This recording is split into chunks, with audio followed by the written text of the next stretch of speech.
ఒక్కసారి తొడగొట్టు చిన్న అంటూ ఎన్టీఆర్ ఆది సినిమాలో గంభీరమైన గొంతుతో డైలాగ్ చెప్పిన ఫిష్ వెంకట్ తెలుగు చిత్ర పరిశ్రమలో నటుడిగా ఎంతగానో గుర్తింపు సంపాదించుకున్నాడు. తెలుగు రాష్ట్రాల్లో ఫిష్ వెంకట్ అంటే తెలియని వారే ఉండరు. ఎంతో మంది స్టార్ హీరోల సినిమాల్లో సహాయ నటుడిగా, కామెడీ విలన్గా నటించిన ఫిష్ వెంకట్ ఆరోగ్యం క్షీణించి 2 కిడ్నీలు పూర్తిగా పాడైపోయాయి. దాంతో కొంతకాలంగా డయాలసిస్ చేయించుకుంటూ జీవితం కొనసాగించారు. ఆ తర్వాత ఆరోగ్యం మరింత క్షీణించడంతో ఇటీవల ఆసుపత్రిలో చేరారు. అప్పుడే ఆయన ఆరోగ్య పరిస్థితి విషమంగా ఉందనే విషయం బయటకు వచ్చింది. వైద్యులు కిడ్నీ మార్పిడి అవసరమని చెప్పారు. కానీ సమయానికి సరైన దాతలు దొరక్కపోవడం విషాదకరంగా మారింది. ఫిష్ వెంకట్ ఇంత దీనస్థితిలో ఉన్నా కూడా ఇండస్ట్రీ నుంచి వచ్చి తనకు సాయం చేసిన వారు చాలా తక్కువే. ఎంతో మంది స్టార్ హీరోలతో కలిసి నటించిన ఫిష్ వెంకట్కి ఈ పరిస్థితి రావడానికి కారణం ఏంటి? ముంగిలంపల్లి వెంకటేష్ ఫిష్ వెంకట్గా ఎలా మారాడు? రౌడీ షీటర్ నుంచి సినిమాల్లోకి ఎలా వచ్చాడు? వెంకట్ వాళ్ళిద్దరినీ గాడ్ ఫాదర్స్ అని ఎందుకు అంటారు? వాళ్ళు ఎవరు? ఫిష్ వెంకట్ అసలు పేరు ముంగిలంపల్లి వెంకటేష్.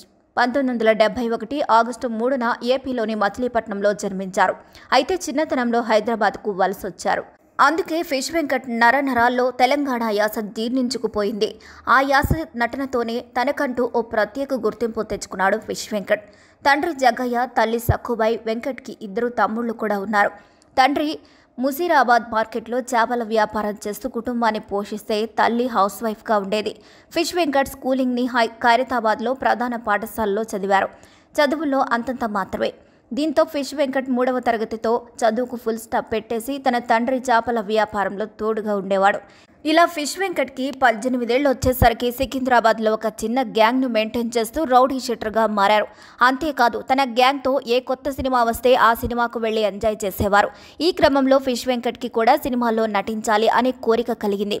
ఇలా చిల్లరగా గ్యాంగ్తో తిరగడమే కాదు, తన తండ్రి వ్యాపారాన్ని పెంచి ముజీరాబాద్లో హోల్సేల్ చేపల వ్యాపారాన్ని చేయడం స్టార్ట్ చేశాడు. దీంతో రాజకీయ నాయకులు, పెద్ద పెద్ద బిజినెస్ మ్యాన్స్ మార్కెట్లోకి ఏ సీజనల్ చేపలు వచ్చినా ఫిష్ వెంకట్ని అడిగేవారు.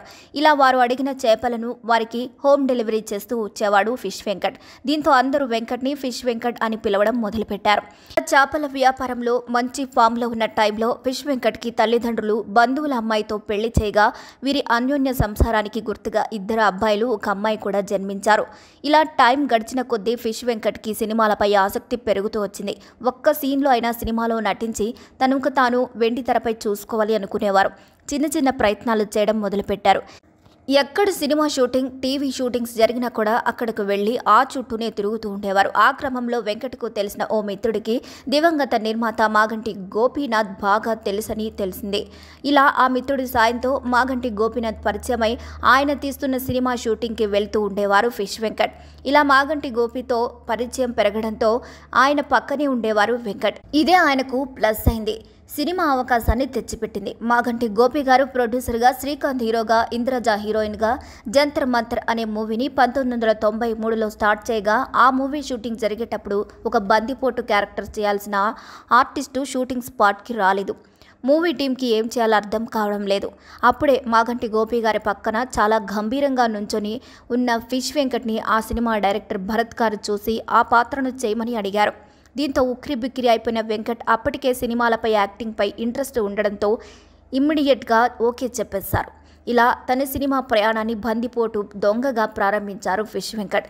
ఇలా ఆ మూవీ 1994 జనవరి 1న రిలీజ్ అయిన ఆ మూవీలో తనకు ఎటువంటి డైలాగ్స్ లేని కారణంగా ఫిష్ వెంకట్ పాత్రకు ఎటువంటి గుర్తింపు రాలేదు. కానీ ఆ మూవీ తర్వాత ఫిష్ వెంకట్కి సినిమాల మీద సినిమాలు చాలా ఇంట్రెస్ట్ పెరిగి యాక్టింగ్నే తన కెరీర్గా మలుచుకొని డిసైడ్ అయ్యారు. కానీ యాక్టింగ్లో ఏబీసీడీ కూడా రాని ఫిష్ వెంకట్ మూవీ ఆఫీసులకు, ఆడిషన్స్కు వెళ్ళగా అందరూ ఇతన్ని చూసి భయంతోనే ఏదో ఒక చిన్న చీదగా పాత్రలు ఇచ్చేవారే తప్ప గుర్తింపు ఉండే పాత్రలు అయితే ఇచ్చేవారు కాదు. అలా పాత బస్తీ, రవణ, సమ్మక్క సారక్క లాంటి సినిమాల్లో అంతగా ప్రాధాన్యం లేని పాత్రలు పోషించారు. అయితే 2001లో వచ్చిన ఖుషీలో వెంకట్ని పవన్ కళ్యాణ్ గుర్తించారు. వెంకట్ డైలాగ్ డెలివరీ నచ్చిన పవన్ కళ్యాణ్ ప్రశంసించారు. ఇలా సినిమాలు చేసుకుంటున్న టైంలోనే రియల్ స్టార్ శ్రీహరితో ఫిష్ వెంకట్కు మంచి స్నేహం ఏర్పడింది. వెంకట్ ఏ ఇంటర్వ్యూ ఇచ్చినా శ్రీహరి గారి గురించి చెప్పకుండా ఉండేవారు కాదు. అంత గొప్ప స్నేహం వీరిది. అయితే ఓ సందర్భంలో దర్శకుడు వివి వినాయక్కి పరిచయం చేశాడు వెంకట్ని. దీంతో ఫిష్ వెంకట్ స్లాంగ్, పర్సనాలిటీ నచ్చిన వివి వినాయక్ గారు సపోర్టింగ్ రోల్స్కి బాగా పనికి వస్తాడని ఆలోచించి అవకాశం ఇచ్చారు. వెంకట్ డైలాగ్ డిక్షన్ నచ్చి వివి వినాయక్ పట్టుబట్టి ఆయనతో డబ్బింగ్ చెప్పించేవారు. అలా జూనియర్ ఎన్టీఆర్ ఆదిలో తొలి అడుగు పడింది. ఈ సినిమాలో ఒక్కసారి తొడగొట్టొచ్చిన డైలాగ్తో మాస్కి బాగా దగ్గరైపోయారు ఫిష్ వెంకట్. ఆ ఒక్క డైలాగ్తో 8 సంవత్సరాల నుంచి రాని గుర్తింపు ఫిష్ వెంకట్ గారికి వచ్చింది. వరుస అవకాశాలు వచ్చాయి. ఆ తర్వాత తెలంగాణ మాండలికాన్ని ఆయన పలికే తీరు నచ్చి చాలామంది అవకాశాలు ఇచ్చారు. అందుకే ఇండస్ట్రీలో తనకు వివి వినాయక్ గాడ్ ఫాదర్ అని ఫిష్ వెంకట్ చెప్పేవారు. అలాగే శ్రీహరి గారు కూడా తనకు ఎంతో ప్రోత్సహించారని చెప్పారు వెంకట్. అంతేకాదు వీళ్ళిద్దరి తర్వాత తనకు అంతటి ప్రాధాన్యం ఇచ్చింది దర్శకుడు హరీష్ శంకర్ అని ఫిష్ వెంకట్ గారు చెప్పేవారు. అంతేకాదు ఫిష్ వెంకట్ గతంలో ఓ ఇంటర్వ్యూలో మాట్లాడుతూ నా నిర్లక్ష్యం కారణంగా అల్లు అర్జున్, బాలయ్య, డైరెక్టర్ వివి వినాయక్లని గంటల సేపు వెయిట్ చేయించానని, అల్లు అర్జున్ బన్నీ మూవీ షూటింగ్ కోటిలో జరుగుతుంది.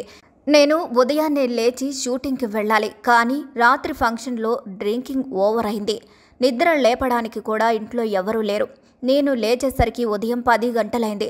అక్కడ షూటింగ్ లొకేషన్లో అల్లు అర్జున్, వినాయక్ గారు, ఆర్టిస్టులు, కో డైరెక్టర్స్ నా కోసం వెయిట్ చేస్తున్నారు. నేను లేటుగా వెళ్ళేసరికి అందరూ తిట్టారు. వినాయక్ గారైతే పోరా అని ఒకే ఒక్క మాట అన్నారు. ఫిష్ వెంకట్ గారు గుర్తు చేసుకున్నారు ఈ విషయాన్ని. ఇక సేమ్ సీను బాలయ్య చెన్నకేశవరెడ్డి షూటింగ్లో కూడా రిపీట్ అయింది. అది కూడా మద్యం కారణంగానే జరిగింది. రాత్రి మద్యం ఓవర్ డోస్ కావడంతో మార్నింగ్ లేటుగా లేచాను. ఉస్మాన్ సాగర్ గెస్ట్ హౌస్ వద్ద చెన్నకేశవరెడ్డి షూటింగ్ జరుగుతుంది. వివి వినాయక్, బాలయ్య అందరూ వెయిట్ చేస్తున్నారు. నా వల్ల బాలయ్య ఎదురు చూడాల్సి రావడంతో అంత కోపంతో ఉన్నారు. నేను వెళ్ళాక కో డైరెక్టర్లు ఇష్టం వచ్చినట్లు తిట్టారు. నిర్మాత బెల్లంకొండ సురేష్, వినాయక్ ఇద్దరూ తనపై ఆగ్రహం వ్యక్తం చేశారు. దాంతో నా తప్పు తెలుసుకొని ఈ 2 సంఘటనల తర్వాత మళ్లీ జీవితంలో ఎప్పుడూ షూటింగ్కి ఆలస్యంగా వెళ్లకూడదని గుర్తు చేసుకున్నారు. అంతగా ఫిష్ వెంకట్కి అప్పట్లో చేతి నిండా సినిమాలతో బిజీగా ఉండేవారు. అయితే ఇక్కడే ఫిష్ వెంకట్కి చిక్కొచ్చి పడింది. అవకాశాలు వస్తున్నప్పటికీ ఫిష్ వెంకట్కి చదువు లేని కారణంగా డైలాగ్ కూడా చదవలేకపోయేవాడు. పక్కన ఉండే కో డైరెక్టర్స్ చెప్పిన డైలాగ్స్ని కాన్ఫిడెంట్గా పలకలేకపోయేవాడు. దీంతో డైరెక్టర్స్ 1 లేదా 2 డైలాగ్స్తోని సరిపెట్టే పాత్రలు ఇచ్చేవారు వెంకట్కి. ఇలా బాలకృష్ణ, నాగార్జున, వెంకటేష్, పవన్ కళ్యాణ్, ఎన్టీఆర్, రామ్ చరణ్, అల్లు అర్జున్ సహా ఇండస్ట్రీలోని దాదాపు స్టార్ హీరోలందరితో ఫిష్ వెంకట్ నటించారు. దిల్, బన్నీ, డి, చెన్నకేశవరెడ్డి, యోగి, కృష్ణ, కింగ్, డాన్ సీను, మిరపకాయ, దరువు, బుజ్జిగాడు, రెడీ, అత్తారింటికి దారేది, రచ్చ, గబ్బర్ సింగ్, డీజే టిల్లు, ఖైదీ నంబర్ 150 వంటి సూపర్ హిట్ చిత్రాల్లో తనదైన మార్క్ కామెడీతో ప్రేక్షకులను అలరించారు ఫిష్ వెంకట్. అయితే 2017 తర్వాత పూర్తిగా ఛాన్సులు తగ్గడంతో ఆర్థికంగా చాలా ఇబ్బందులు ఎదుర్కోవాల్సి వచ్చింది వెంకట్కు. దీంతో విసిగిపోయిన వెంకట్ కొన్ని ఇంటర్వ్యూస్లో మాట్లాడుతూ కొత్త వాళ్ళ ఇండస్ట్రీకి రావద్దని, ఇక్కడ చాలా కాంపిటీషన్స్ ఉందని, దీంతో చాలామంది ఛాన్సులు రావట్లేదని, ఇక్కడ ఉండే వారికి కష్టంగా ఉందని, ఏదైనా జాబ్ చేసుకొని ఫ్యామిలీతో హ్యాపీగా ఉండండి కానీ ఈ మాయా ప్రపంచంలోకి రావద్దు అని చెప్పడంతో ఇతని వ్యాఖ్యలు అప్పట్లో వైరల్గా మారాయి. ఇక ఆ ఇంటర్వ్యూ తర్వాత కొంతమంది ఫిష్ వెంకట్ మీద జాలి చూపించి కొన్ని మూవీస్లో ఛాన్సులు ఇచ్చారు. ఇలా సినిమాలో మళ్ళీ బిజీగా మారిన వెంకట్ను మళ్ళీ విధి వెక్కిరించింది. ఓ రోజు ఉన్నట్టుండి ఒక్కసారిగా వెంకట్కు కడుపు నొప్పి రావడంతో కుటుంబ సభ్యులు ఇమీడియట్గా ఇతని హాస్పిటల్కి తీసుకెళ్లారు. వెంకట్ను చెక్ చేసిన డాక్టర్లు వెంకట్కి 2 కిడ్నీలు పాడైపోయాయని, ఇమీడియట్గా డయాలసిస్ చేయాలని చెప్పడంతో అప్పటి నుంచి నిమ్స్ హాస్పిటల్లో ట్రీట్మెంట్ స్టార్ట్ చేశారు. అయితే కొంతమంది సినీ పెద్దలు వెంకట్ స్థితికి తెలుసుకొని ఆర్థికంగా సహాయం చేయగా ట్రీట్మెంట్ తీసుకుంటున్న సమయంలో ఇతనికి బీపీ, షుగర్ రావడం జరిగింది. ఆ తర్వాత ఓ యాక్సిడెంట్ జరగడంతో కాలికి కూడా దెబ్బలు తగిలాయి. అది ఎన్ని రోజులైనా మానకపోగా అది నిదానంగా గ్యాంగ్రీన్ మారింది. గ్యాంగ్రీన్ అనే వ్యాధి సోకితే శరీర కణజాలం చనిపోతుంది. ఇది రక్త ప్రసరణ లేకుండా చేయడం వల్ల తీవ్రమైన ఇన్ఫెక్షన్ వచ్చేలా చేస్తుంది. దీంతో ఇది చూసి భయపడిన ఫిష్ వెంకట్ కుటుంబ సభ్యులు డాక్టర్కి చూపించగా అది ఫస్ట్ స్టేజ్లో ఉండడంతో ఆపరేషన్ చేశారు. అలా కొన్ని రోజులు బాగున్నప్పటికీ మళ్లీ కిడ్నీ ప్రాబ్లమ్స్ లాంటి ఆరోగ్య సమస్యల వల్ల ఆ ఇన్ఫెక్షన్ మరింత ఎక్కువ అవుతూ వచ్చింది. అయితే ఫిష్ వెంకట్ బతకాలి అంటే కిడ్నీ ట్రాన్స్ప్లాంటేషన్ చేయాలి అని వైద్యులు చెప్పారు. కానీ ఆ వైద్యానికి కావలసిన ఖర్చు 50 లక్షలు అవుతుందట. ఫిష్ వెంకట్ దాదాపు 150కు పైగా సినిమాలలో నటించినా ఆర్థికంగా మాత్రం నిలదొక్కులేకపోయారు. దీంతో హాస్పిటల్ ఖర్చులు కూడా చెల్లించలేక ఆయన కుటుంబ సభ్యులు, సినీ పెద్దలు ఎవరైనా స్పందిస్తారా అని ఎదురు చూశారు. హీరోలు ఎవరైనా తమ తండ్రి వైద్యానికి కావలసిన సహాయం చేయాలి అని ఫిష్ వెంకట్ భార్య, కూతురు మీడియా వేదికగా వేడుకుంటూ కన్నీరు పెట్టుకున్నారు. కానీ వీరి కన్నీరు ఒక్కరిని కూడా కరిగించలేదు. సినీ ఇండస్ట్రీ నుండి యంగ్ హీరో విశ్వక్ సేన్ తన వంతుగా 2 లక్షల రూపాయలను ఫిష్ వెంకట్ వైద్యానికి అందించగా 100 డ్రీమ్స్ ఫౌండేషన్ అధినేత జెట్టి మూవీ హీరో కృష్ణ మణినేని 2 లక్షల విరాళం అందించారు. మొత్తంగా సినీ ఇండస్ట్రీ నుండి ఫిష్ వెంకట్కి కేవలం 4 లక్షల రూపాయలు మాత్రమే విరాళం వచ్చింది.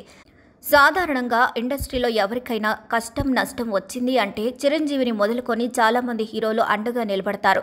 కానీ ఫిష్ వెంకట్ విషయంలో వీరంతా ఏమైనట్టు?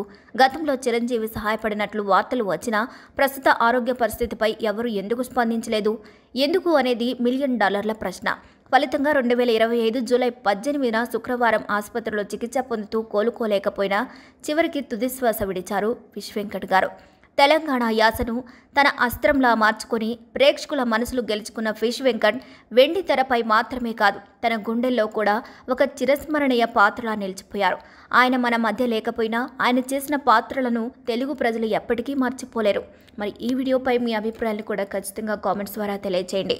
మరిన్ని అప్డేట్స్ కోసం మా ఛానల్ని లైక్ చేయండి, షేర్ చేయండి, సబ్స్క్రైబ్ చేయండి.